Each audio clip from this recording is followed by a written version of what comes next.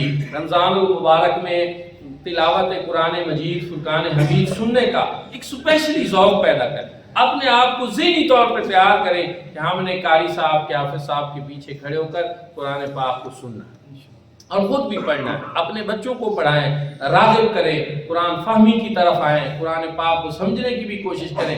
یقیناً اس میں کوئی دوسری رائے نہیں کہ اگر صرف پڑھنا فضیلت کا حامل ہے اور افضل بات ہے تو عمل کرنے والا جو ہے وہ بدرجہ اولا افضلیت کا حامل ہے، اس میں کوئی دوسری رائے۔ اللہ رب العزت ہم سب کو رمضان المبارک کی بابرکت ساتھ نصیب فرمائے۔ آخر دعوانا